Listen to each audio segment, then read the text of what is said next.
तगरमाखा मानसिफोर फैदों आबसुनिफ्राय बेयाव आइजोफोरखौ लोगो हमनो फैदों बेयावखाय जों बेयाव सावरायलायदों आरो दायो फैबाय थानाय बिसायख'थियाव माबायदि जानांगौ आरो सोरनो होब्ला माहारिनि थाखाय गावनि हारिनि थाखाय खामानि मावनो हागोन बेखौ गावबा गाव सायख'नानै लानो थाखाय जोंखौ बुंदों आरो दा बे जि एकर्ड जालांबाय बेयाव जाबायदि आयदाफोर लादों बेफोर आयदाखौ सानखांनानै मावनो थाखाय जोंखौ खावलायदों जाहाथे जायफोरा जे एकर्ड जानायाव खामानिफोरखौ मावहैगोन हारिनि थाखाय बेबायदि बिटिआरनि थाखाय बेबायदि मानसिखौ सायख'नानै हरनो थाखाय जोंखौ खावलायदों आरो जि जोंहा दायो खना खनला लामाफोर दंबावो जि लामाफोरा दासिमबो जानो हायाखै आरो जोंहा गामिखौ खुरखाहां जानानै दङ आरो मोनसे दैसा बेखौ गोबां मानसिफ्रा नायफैयो लिडारफ्रा नायफैयो नाथाय रावबो मावा आरो बे खामानिखौ मावाखै जोंनि रायजो राजायानो दा औवाजोंनो बक्सिं होनानै दोनदों आरो जोंनि गामियानो जोङो हरिसिङा समस्ति बेनिखाय जोङो बेफोरखौ मावब्ला मोजां मोनगौमोन आरो गासैबो न'खरानो लेट्रिन मोनगोन होनो जों आरो नुनो मोनाखै खायसेया मोनो सोरबा पार्टियाव थानाया मोनो पार्टियाव थायैया मोना आरो पार्टिखौ आरो माब्रै सायख'लायबाय थायो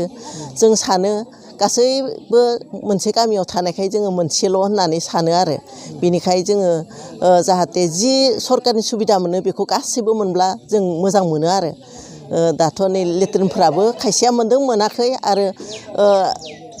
आइवे न' मोनो होनो बेखौबो जोङो नुनो मोनाखै सोरहाबा मोनदों सोरहाबा मोनाखै आरो सिगाङाव लुनायफ्राथ' आद्रा जालांबाय बेफोरखौबो रावबो नायफैफिना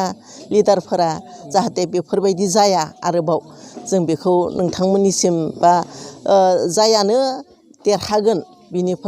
बिथांमोना जेन आरोबाव मोजाङै नायबिजिरफैगोन बेखौ जोङो मिजिंथियो आरो दा बे सरकारनिफ्रायथ' जों जेबोथ' मोनाखै रायजो हिसाबै जेबो मोनाखै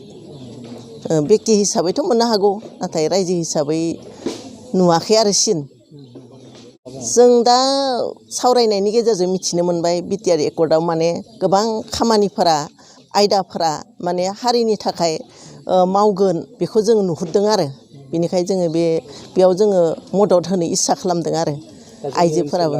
दा जोंथ' बे एनडिएफबि एबसु बेफोरो बे माने जोंनिफ्रायनो सोमजिनाय बेनिखायनो बिथांमोनानो जोंनि माने जोंनि फिसाफोर जोंनि फंबायफोर बेफोरबायदि बिनिखाय जाहाथे बिसोरखौ सातजालायाव गोलैनायखौ आरोबाव जों लुबैया आरो बेनिखायनो बिनिफ्राय जेन देरहालाङो जोंनि मददजोंनो बेखौ जोङो हास्थायदों आरो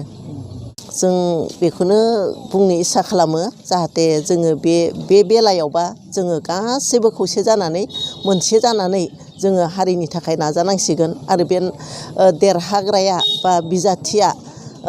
जोंनिफ्रायनो जागोन आरो बेनिखायनो जोङो खौसे जानांगोन जोङो बे सोरबा माबा माबि होननानै सायख'लायबाय थानायनिख्रुइ जोङो गथायसे जानानै खामानिखौ मावनो थाखाय बिजाथिखौ जोंनि गेजेरनिफ्रायनो जोङो दैथायहरनांगोन आरो आं बेखौ बुङो हागोन जोंनि साननाय मथेबा हायो मानोना जोङो नोजोर खालामहरनांगोन माने जाय बायदिया खामानिखौ मावहैगोन बेखौ जोङो फोजौनायाव एबा देरहाहोनायाव जोङो गथायसे जानो जों जुदि इस्सा खालामोब्ला हायो आरो मानोना सोरनि मावनाया माबायदि बेखौ मानसिफ्रा मिथिखादों आरो नुबोबाय थादों बिनिखाय जाहाथे जोंनि इयुनाव जोंनि उनफिरिया जाहाथे बेबायदि गुरलाय गुरजाय थायालाबानो गथायसे जानानै जोङो जायखौ हरोब्ला बिटिआरआव जोंनि हारिनि थाखाय मोजां खामानि मावगोन बिथांखौनो जोङो सायख'नायाव गथायसे जायोब्ला बे साबसिननिफ्राय आरो साबसिन जागोन आरो एनडिएफबिआथ' थगायनायखौ जों बुंनो हाया नाथाय जायफोरा बिथांमोनहा जुदि गुबुन पार्टिजों थाङोब्लाथ' बे थगायनायानो जाबाय दायो दा आबसुखौ बा एनडिएफबिखौ थगायनायानो जाबाय बिनिखाय जाहाथे बिदि जायालाबानो जोङो गथायसे जानानै आरोबाव बोलोफोरा सिननायबा आरो साबसिन जागौमोन आरो गुबुनजों थाङालासिनो रन्जन दैमारिनि थाखाय मोजां खामानि मावनो होननानै बा एसेबां दुखुआव थाबाय सिगाङाव मावबोबाय हारिनि थाखाय बेखौ नागारालासिनो गुबुननि आरोबाव खामानि मावनो थाङालासिनो गथायसे जानानै रायजो राजाखौ थुलुंगा होनानै हारिनि थाखाय बा जोंनि बिटिआरनि थाखाय जों मावनोसै होननानै मोनसे बोलो फोरानायबा आरो साबसिन जागौमोन आरो